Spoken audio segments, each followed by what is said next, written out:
které jsou už za limitem. Vítám vás u dalšího příběhu z temného světa kriminálních případů. Dnes se společně ponoříme do děsivého příběhu Dennis Radera, známého jako BTK Strangler, který svými činy vyděsil celé město Wichita a zanechal za sebou stopu hrůzy, která rezonuje dodnes. Připravte se na cestu plnou napětí, kde se setkáme s jeho dvojí tváří spořádaným občanem a zároveň bezcitným predátorem. Příběh, který vám nyní povím, není jen o samotných zločinech, ale také o tom, jak se podařilo spravedlnosti zvítězit. Tak se posaďte, poslouchejte a vstupte do příběhu, který otřásl Amerikou. Dennis Lynn Rader byl americký sériový vrah, známý pod přezdívkou BTK, což je zkratka pro spoutat, mučit, zabít, což přesně vystihovalo jeho metody. Narodil se 9. března 1945 ve městě Pittsburgh v Kansasu, ale vyrůstal ve městě Wichita, kde později spáchal většinu svých zločinů. Dennis byl synem Willama Elvina Radera a Dorothy May Raderové, rozené Cookové. William pracoval v místním výrobním průmyslu a staral se o rodinu, zatímco Dorothy byla oddaná matka pečující o domácnost a děti. Rodina patřila ke střední třídě a žila spořádaným a klidným životem. Přestože prostředí, ve kterém Dennis vyrůstal, nevykazovalo žádné zásadní známky problémů, jeho pozdější činy naznačují, že jeho vnitřní svět byl mnohem složitější. Dennis měl 3 bratry Paula, Billa a Jeffa, se kterými sdílel dětství v rodném domě. V dospělosti se bratři snili udržet co největší soukromí, zejména po odhalení Dennisových zločinů. Je pravděpodobné, že nikdy netušili o jeho temné stránce, která se skrývala za fasádou spořádaného a zodpovědného muže. Rodina jako celek nebyla považována za problémovou a sousedé by si nevšimli ničeho zvláštního. Dennis byl známý svou manipulativní a kontrolující povahou. Už v mládí se zajímal o činy spojené s dominancí a mocí, což se později promítlo do jeho touhy ovládat druhé. Na veřejnosti byl však vnímán jako zodpovědný občan, byl ženatý, měl děti, pracoval jako vedoucí bezpečnostní služby a angažoval se v církevní komunitě. Tato pověst mu umožnila zůstat dlouho neodhalený a budovat dojem důvěryhodného muže, ačkoliv v soukromí vedl naprosto odlišný, temný život. William Elvin Rader, Dennisův otec, zemřel 30. prosince 1996, tedy ještě před odhalením pravdy o Dennisových činech. Je pravděpodobné, že William nikdy netušil, jaké tajemství jeho syn skrývá. Dorothy May Raderová, Dennisova matka, zemřela 1. ledna 2007, několik let po jeho zatčení a odsouzení. Smrt rodičů uzavřela jednu kapitolu Dennisova života, ale jejich odkaz byl navždy poznamenán odhalením jeho zločinů. Schopnost Dennis udržovat fasádu spořádaného rodinného muže a zároveň plánovat a vykonávat hrůzné činy je jedním z nejděsivějších aspektů jeho příběhu. Rodina Otero byla první známou obětí Dennise Radera. Případ se odehrál 10. ledna roku 1974 ve Wichitě. Dennis vnikl do jejich domu, když byly děti ve škole a jejich rodiče byli doma s 2 mladšími dětmi, Josephem Juniorem a Josephine. Rader je pod hrozbou zbraně přinutil spolupracovat, svázal je a postupně každého z nich zabil. Joseph Otero, bývalý člen letectva, byl uškrcen, zatímco Julie Otero byla rovněž uškrcena. Joseph Junior byl uškrcen plastovým sáčkem, což bylo obzvlášť brutální, protože se dusil déle. Poslední obětí byla 11letá Josephine, kterou Rader zavěsil a uškrtil v kotelně. Tento čin ukazoval jeho sadistické tendence a způsob provedení se stal charakteristickým pro jeho modus operandi. Místo činu bylo nalezeno o několik hodin později, když se starší dítě rodiny vrátilo domů. Brutalita činu a způsob, jim byli Oterovi zavražděni, šokoval celou komunitu ve Wichitě. Tento případ se stal základem pro Raderovu sérii vražd a jeho známou přezdívku BTK, která odrážela jeho modus operandi. Druhou známou obětí Dennise Radera byla Catherine Bright. Byla zavražděna 24. dubna 1974, tedy pouhé 3 měsíce po vraždě rodiny Otero. Catherine Bright byla 19letá mladá žena, která pracovala jako sekretářka a byla známá svou laskavostí a přátelskou povahou. Rader vnikl do jejího domu a čekal na ní uvnitř, než se vrátila domů. Společně s ní přišel i její bratr Kevin Bright. Rader, který se vydával za uprchlého vězně, je pod hrozbou zbraně donutil ke spolupráci. Oba svázal a pokusil se je uškrtit. Kevinovi se však podařilo uniknout, přestože byl těžce zraněn střelou do hlavy. Měl neuvěřitelné štěstí, že přežil a byl schopen později poskytnout policii popis útočníka. Bohužel Catherine takové štěstí neměla. Byla brutálně pobodána a uškrcena. Zemřela na zranění v nemocnici několik hodin po útoku. Tento případ přispěl k vytváření strachu ve Wichitě, protože se ukázalo, že vrah je nejen brutální, ale také odhodlaný a ochoten zaútočit na lidi i za dne. Třetí známou obětí Dennis Radera byla Shirley Vian. Byla zavražděna 17. března 1977 ve Wichitě. Shirley Vian byla 26letá matka 3 dětí. Žila se svými dětmi v menším domě a snažila se zvládat každodenní život jako samoživitelka. V den vraždy se Rader do jejího domu dostal lstí. Použil svou typickou taktiku, kdy předstíral, že potřebuje pomoc nebo má nějaký problém. Když se dostal dovnitř, pod hrozbou zbraně přinutil Shirley, aby poslala své děti do koupelny, kde je zamkl, aby mu nepřekážely a aby je ušetřil.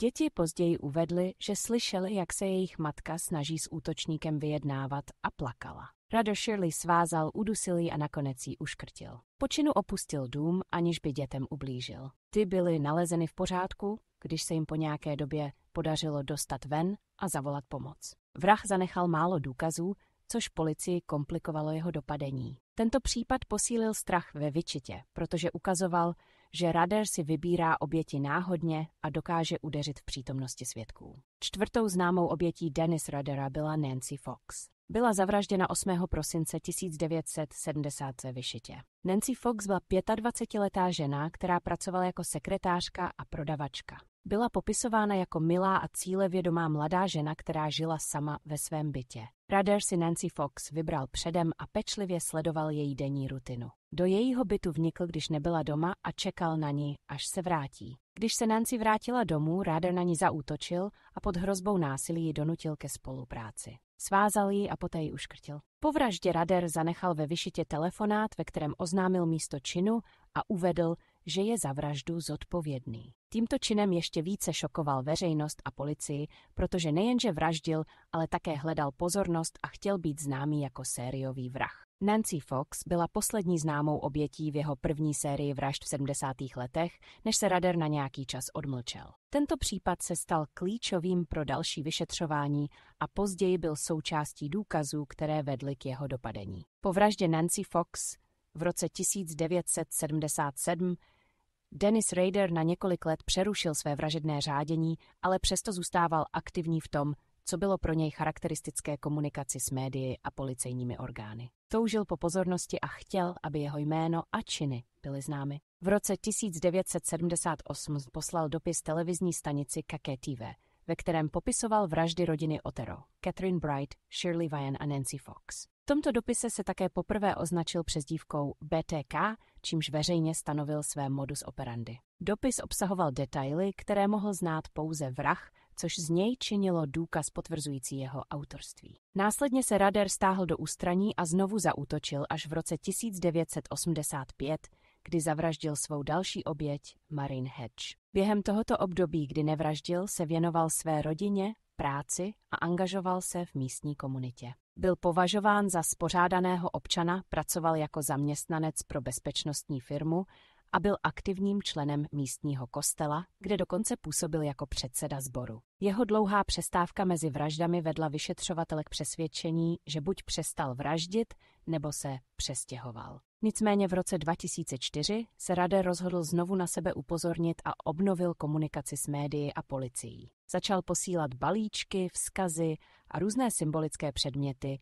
které zahrnovaly například fotografie obětí a jejich osobní věci. Šestou obětí Dennis Radera byla Vicki Wegerle. Byla zavražděna 16. září 1986 ve Wichitě. Vicki Wegerle byla 28letá žena, která žila se svým manželem a 2 dětmi. Byla milující matkou a manželkou, známá svou laskavostí a péčí o rodinu. Rader se v tento den vydával za pracovníka společnosti, který měl provést kontrolu v jejich domě. Poté, co se dostal dovnitř, přepadl Vicki a pod pohrůžkou ji donutil, aby s ním spolupracovala. Rader ji svázal a uškrtil. Než dům opustil, naaranžoval scénu tak, aby to vypadalo, že oběť zemřela jiným způsobem, a vzal si několik jejich osobních věcí jako trofeje. Vicki byla nalezena ještě živá svým manželem, který se vrátil domů krátce po útoku, ale v nemocnici na následky zranění zemřela. Případ zůstal nevyřešený po mnoho let ačkoliv její manžel byl zpočátku považován za podezřelého. Teprve v roce 2004, kdy se Rader znovu ozval s detaily svých zločinů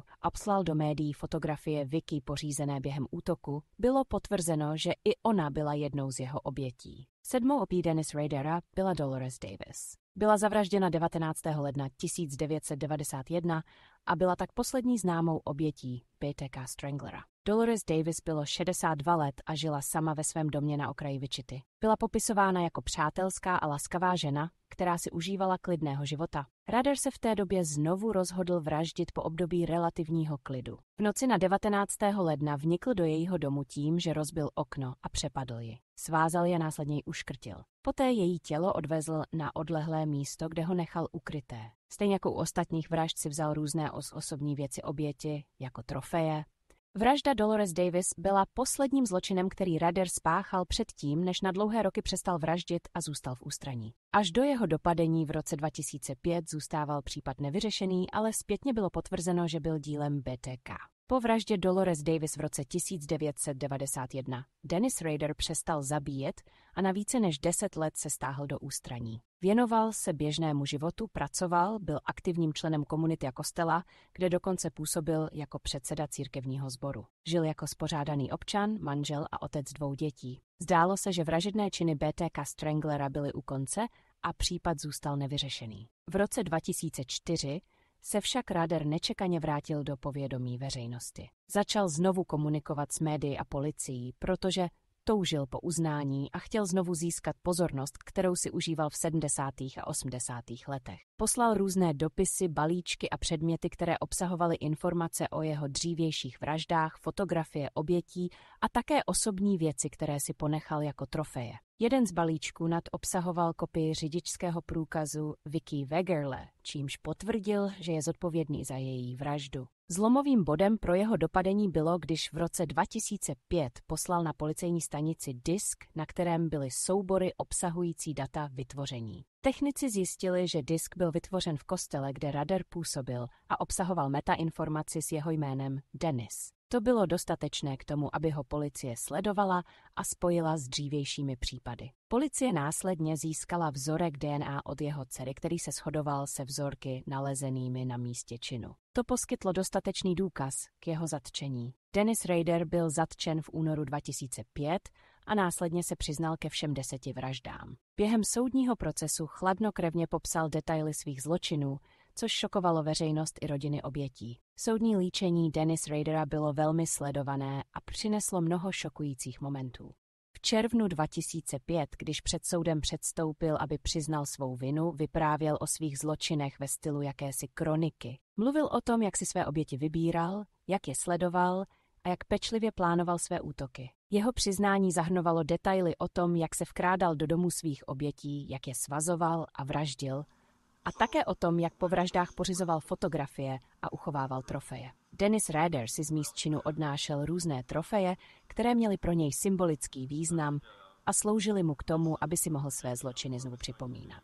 Tyto předměty mu pomáhaly oživovat zážitky z vražd a posilovaly jeho pocit moci. Mezi trofeje, které si shromažďoval, patřily osobní věci obětí. Rader si odnášel různé osobní předměty, jako byly šperky, řidičské průkazy a jiné identifikační dokumenty. Například v případě Vicky Wegerle si ponechal její řidičský průkaz, který později poslal policii jako důkaz své zodpovědnosti za vraždu. Oblečení obětí. Během některých vražd si vzal části oblečení obětí, což mu sloužilo jako připomínka jeho činu. Rader fotografoval místa činu a někdy i oběti v aranžovaných pozicích. Tyto fotografie si uchovával pro osobní potřebu a opětovné prožívání zážitků ze svých zločinů. Fotografie byly důležité zejména v případě Marine Hedge, kterou přemístil do kostela a tam ji fotografoval. Rader si vedl různé zápisky a kresby, ve kterých detailně popisoval své činy, fantazie a plány. Tyto záznamy byly součástí jeho rituálu a pomáhaly mu udržovat kontrolu nad vzpomínkami. Někdy si ponechal i předměty, které použil k svázání obětí, jako byly provazy nebo jiné nástroje, které byly součástí jeho modus operandi. Tyto trofeje měly pro něj velký význam, protože mu umožňovaly prožívat vzrušení a uspokojení, které pociťoval při vraždách i dlouho poté, co byly spáchány. To také ukazuje na jeho patologickou potřebu kontroly a jeho narcistickou povahu. Tento způsob vyprávění byl pro mnohé šokující, protože působil, jako by popisoval běžnou činnost, nikoli brutální zločiny. Soudní líčení mělo emocionální dopad na rodiny obětí, které se ho účastnily. Mnozí z nich před soudem vyjádřili svůj smutek, vztek a bolest, kterou jim Rader způsobil. Jeho chladnokrevnost a nedostatek lítosti během líčení přispěli k tomu, že byl vnímán jako patologický narcis a sociopat.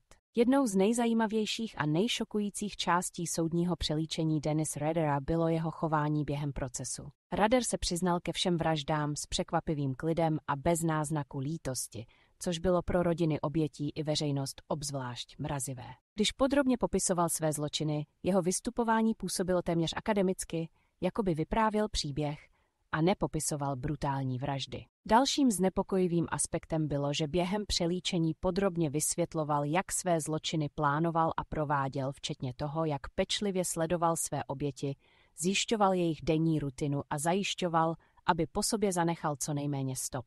Tyto detaily prozrazovaly jeho inteligenci a schopnost detailního plánování, což šokovalo nejen soudní síň, ale i širokou veřejnost. Během líčení se také projevila narcistická povaha, když si užíval pozornost médií a policie. Soudní psychologové a odborníci na kriminální chování se shodli, že Rader byl patologický narcis s výraznými sadistickými sklony, což se odráželo v jeho chladnokrevném líčení jednotlivých činů. Pro rodiny obětí byla obzvlášť traumatizující chvíle, kdy popisoval jejich blízké jen jako projekty, což ukazovalo, jak odličtěně k nim přistupoval. To potvrzovalo, že jeho motivace vycházela z touhy po kontrole a moci, nikoli z osobní nenávisti nebo jiných běžnějších motivů.